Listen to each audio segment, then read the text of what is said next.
Alrighty, everyone, welcome back. We are going to be going over one of the games I played at locals this week.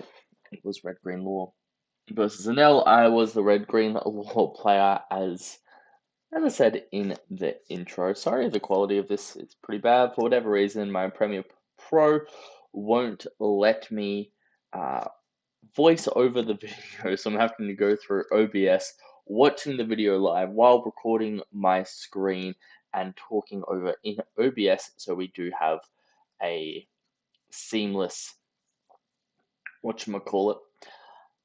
We got a seamless video with me talking. I believe I won the dice roll. I wasn't actually paying attention just then. Um, this was a couple days ago, the video, so I remember some parts of the game. I don't remember all of it. But this is naturally going to be a favored matchup for Law. Mind you, I did lose my final round two in the Nell. So obviously they develop like a big enough board. It will be rough, but naturally the matchup will be favored towards Law because it's very hard for them to deal with like your Cavendishes or East End Law and just like really powering through all of your um, all of your life.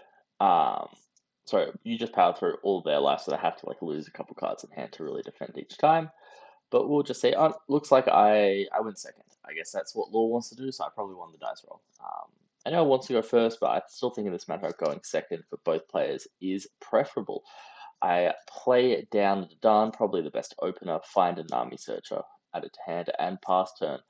As always, the first couple turns of Enel and Law games both go pretty slow. I guess all of Enel's turns go relatively slow. He'll just swing 5 at lead, play a Holly, and pass. I take the swing because I always want to take like the first couple. I'm a bit of an aggro deck, so I don't want an L to sit at full life. I'm not stalling an L out, so we're gonna push them down when we can. Obviously, never attacking with board because we want to build up that board to start shambling. Um, Chris, the NL player, hits the Shura, top 5 grabs an Ohm. So we kind of assumed he was playing Ohm once we saw the Holly, but we are playing the Ohm Holly package, which has definitely fallen out of favor recently, but is still definitely builds a white board, which can be quite strong. So on my turn, I played an arm. He played 2 choppers and passed turn. Just actually, we're thinking before I pass, we'll just play the third chopper. We'll get a board full of chopper boys. Chopper is quite a good card, and I had enough and just took my board up. And here I'm kind of just happy to block. I'll probably take one swing, block another, so I've got space to play something else. Block with the samurai chopper to keep my Santa boys alive. Plays home, looks for the Holy, doesn't find a Holy, but he does have another one in hand, which he's just going to slam down. So over to me. Going up to $6, we're just going to swing into the Holy. We want to make sure their board doesn't go too crazy. So just clearing board when we can is pretty good. I'd be tempted to keep that alive, but that's just me. I guess I could always swing into it with the dun. Actually, I didn't have enough Dawn to swing into it with the dun because of the play I made, but you get the idea. I'll play the Recent Law, pick up the Nami. I'm going to play the Dawn. From memory, I played the Dadan back down. I probably just need to find like 2k counters, Marknos more than Rad Beams and Choppers and stuff like that. Also, kind of looking at, I've already seen 3 of my Choppers, which is, I guess, Chopper is both a Dadan and a target, but I'm probably looking for that Otama because Otama is very nice in this matchup, just helps me clear up their pesky board. One of the things to kind of keep track of, and it's something you can do with Law when you're a lot better. And to be honest, it's something you should really do with any deck when your counts of cards that are searchable is kind of questionable. And I say this as like a Gecko player or who like plays 20 navies, or you're playing Red Green Law where your counts are like not like they're just kind of not enough, right? I don't know how else to say it. They're just not enough, right? We don't have enough of each card to like guarantee that we'll hit on every search. What's a really good practice is, and like it takes a lot of time to kind of get good at it, but remembering like what counts of each of the cards you put to the bottom. This way you kind of know what the chances are that you draw into them. But we are just going to clear board. He's only at 3 life, so his ohm is still just a 5k. So we go Timer it, swing into it with Dadan. Uh, Now this is going to be an interesting turn. I do remember this turn because it was quite interesting.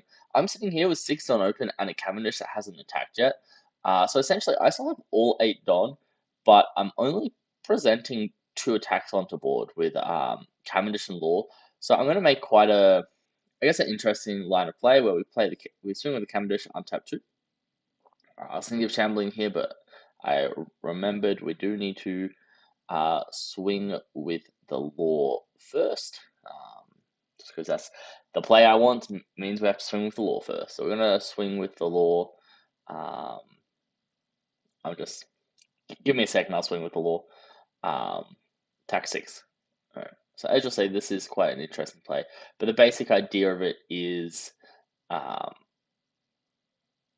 I have too much Don, so I have to spend my Don and get as much minimal value as I can out of spending this Don. So that's gonna be we're gonna channel back to the Recent Law to play a Rush Zoro and swing 5 into lead. Realistically, that 5 is definitely wrong. Should have been like a 6, but it doesn't matter. We just want to get him to 1. And then we're just going to pay 5, play a Law. Think kind of what to return back. Obviously, a set of time is pretty important. But at the same time, just getting another card in hand with Dadan is probably also super valuable. I can't remember exactly what's in my hand, so I don't know too much. But they're also going to 9 Don. So there's no point in like me restanding the Rush Zoro because they'll just use leader effect. So we're just going to replay Dadan, grab a Chopper. Obviously, Chopper's really good in the late game, but yeah. So over to then 9 Don turn. This is normally where they would just slam Yamato if they had it kill my Zoro and swing into the board a little bit. Mind you, it's only like 1 6k swing with Gadatsu and then another 5k with Enel, which just gets free blocked by Law. So it's Yamato kind of gives them that big body, which will like definitely start applying heaps of pressure going forward. But it's not always what we can do. We're swinging 8 into Cavendish. I was kind of hoping with that 1 energy open that I could throw in the red beam, which would be really nice. Swing 7 into the Rush Zoro. They've got 5 open. I'm assuming it's just going to be 2 sevens because they kind of got the Shura. But it will be 2 sevens, but this time it will be with ace. And my board is kind of diminished a little bit, but their hand is relatively small at 4 or 5 cards, and I still have a couple cards on board. Obviously, I don't want this board of theirs to survive, so we're going to apply a little bit of pressure by just using an Otama. And we'll just attach the Don to the Don. We don't have too many attacks, so we want to make sure that we can get as many through as possible. I'm a bit surprised that they don't protect the ace. The hand, well, they've got 1, 2, 3, 4, 5. They've got 7 cards in hand, so I'm pretty surprised. I'm going to protect the ace. It kind of is what it is. What I'm doing now is like a relatively bad practice that I'm kind of playing all these cards before I commit to attack. Like I should have probably swung 6 with Law first before, or actually no, I'm not going to swing 6 yet. I'll do something else before I swing 6 with Law. But I should have done these like little swings first before committing to playing the Chopper and the Cavendish, because like I've just kind of told my opponent what I'm doing for the turn. But I've definitely like made mistakes in tournaments before where I map my turn out and then like forget how much Don I need to use, and I'll like accidentally use 1 more and just kind of like loses you the game. Obviously trying to kill Gadatsu. Once again, they just kind of let it die. It's a bit interesting. I have 5 Don left over, so we will just stack 5 with Otama. This is pretty much just the best line I have because it forces 1 card out of the head, or they go down to 2 life. Oh, go down to 0 life. So they gain their life. And then we're just going to swing 6. Probably just gets 2k out of the hand, which is great. So over to them, we are in a very favorable position though.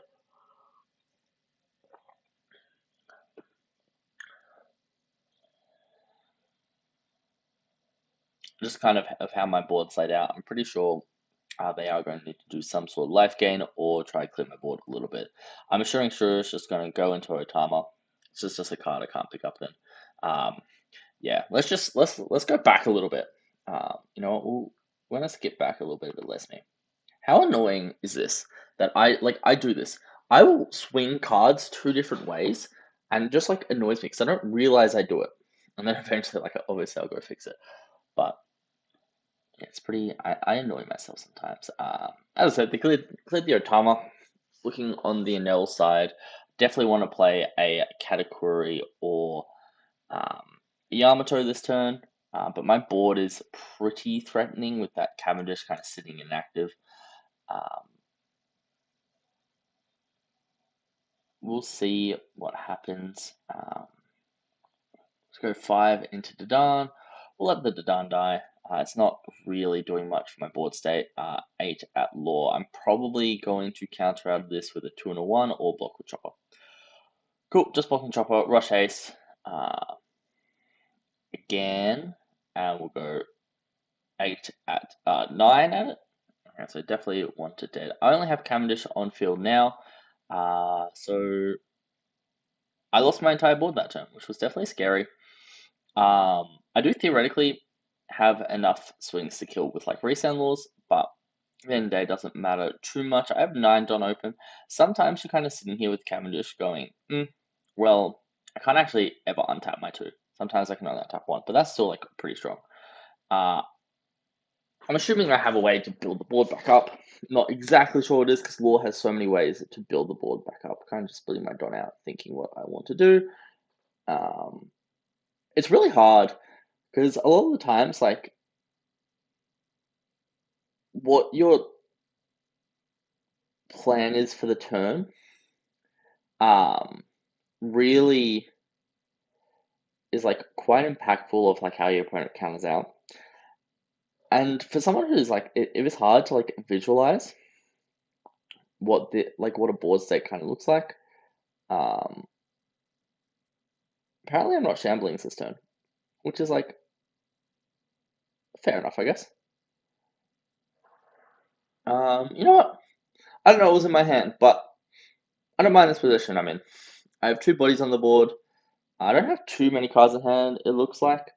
But I got these 2 big bodies on the board. They have none. So it's not the worst spot. I feel like I kind of get that play or whatever I just did just gets punished by Yamato. Um, Definitely kind of interesting to see what I've just done. Um, Looks like those asked if I had 2 cards in hand, which I think the answer was yes, I do just have 2 cards in hand.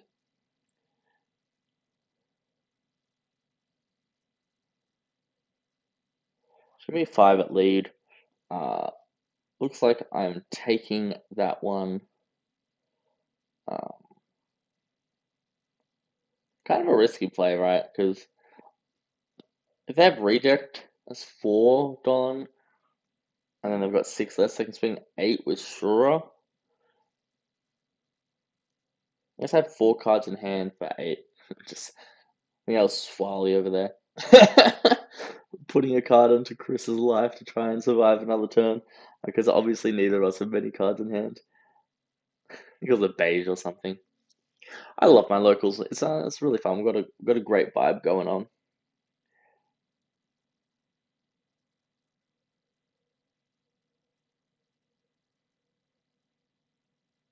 I'm gonna go 5 into lead. That means there is how much Don left over? 7 Don left over. I think I remember kind of doing the math right. The plays are there's like the most they can get to is I am God plus um Umaru. And for whatever reason, my brain likes to take life like this. It's just like, oh yeah, I should take this life to bait them to go all in. But in reality, it doesn't really matter. If I just counter out of this, I always win the game anyway. Um, so I don't know kind of what my head's thinking. Um, Like I know I remember I take a while and then I kind of just go, yeah, we'll counter out with that Brook. I'm pretty sure my hand was 3 2Ks, right? So I was like safe anyway. And either way, it's just 7. He's just swing now to swing. Um, so I was pretty fine. Um, but yeah, let's see how I go for game. Swing 7, only 3 cards left in hand. It's kind of interesting because when you go for game, Cavendish is pretty useless sometimes. Um, Play Bonnie for 2. I do this because it's just a free Bonnie, right? Cavendish will untap the 2. So it is free. And Brush Luffy is better than just like attaching everything to Otama. We'll use a Brook to attach to Cavendish so we can swing 8 and untap 2. Um, just 3 cards in hand. Still, um, yeah. So it counts out of this 1 card in hand. I can attach 1 to the Recent Law. Now, if this is beige, I'm still fine because he can target one of the 2 swings. Doesn't really matter which one. And then I pay to that's right. Well, we didn't have it anyway. We had the Rush Luffy for a 9K swing for game, which was guaranteed because that's what we got off Bonnie. I remember kind of like how I draw, but yeah, that would have been if he grabbed that, it would have been rough. It would have been a little bit rough if he had the 0 cost event. Um, but hey, is what it is. Anyway, guys, I hope you enjoyed this game of Red Green Law into Enel. It's just fun playing at locals and messing around with mates. So I hope you guys did enjoy. If you did, please make sure to like, comment, and subscribe, and I will catch you all in the next video.